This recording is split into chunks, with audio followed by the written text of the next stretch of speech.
Good evening. നമുക്കിന്ന് profit and loss നോക്കാം. Profit and ലോസിൽ C പിയും എസ് പിയും എന്താണെന്ന് മനസ്സിലാക്കണം. സി പി എന്ന് പറഞ്ഞാൽ കോസ്റ്റ് പ്രൈസ്, വാങ്ങുന്ന വില. S P means selling price, വിൽക്കുന്ന വില.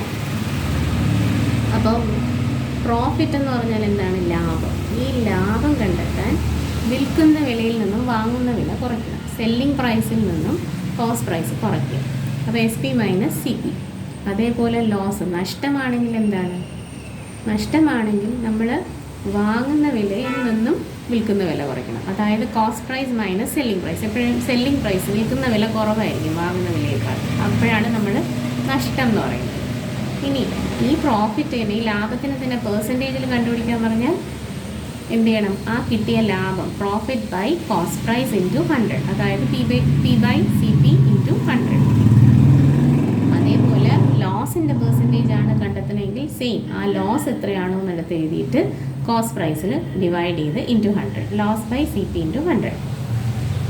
അപ്പോൾ ലാഭവും നഷ്ടവും നമ്മൾ പറഞ്ഞു, അതിൻ്റെ പെർസെൻറ്റേജും കണ്ടുപിടിച്ചു. ലാഭത്തിൻ്റെ പെർസെൻറ്റേജും കണ്ടുപിടിച്ചു, നഷ്ടത്തിൻ്റെ പെർസെൻറ്റേജും കണ്ടുപിടിച്ചു. ഇങ്ങനെയാണെങ്കിൽ ഡിസ്കൗണ്ട് എന്താണ്?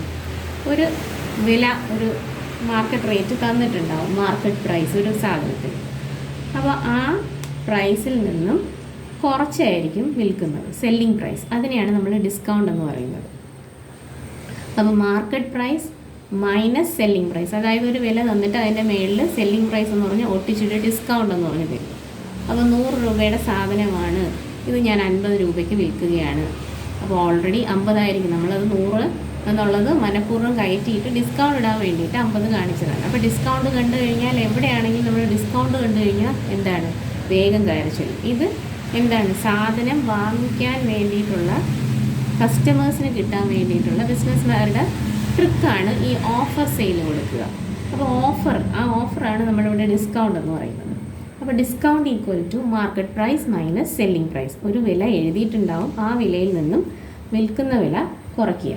അപ്പോൾ ഡിസ്കൗണ്ടിൻ്റെ പെർസെൻറ്റേജ് ആണെങ്കിൽ എന്താണ്? നമുക്ക് ഈ കിട്ടിയ ഡിസ്കൗണ്ട് റേറ്റ് എത്രയാണോ, ഡിസ്കൗണ്ട് ബൈ മാർക്കറ്റ് പ്രൈസ്, യഥാർത്ഥ വില എത്രയാണോ, into 100, D by M P into 100.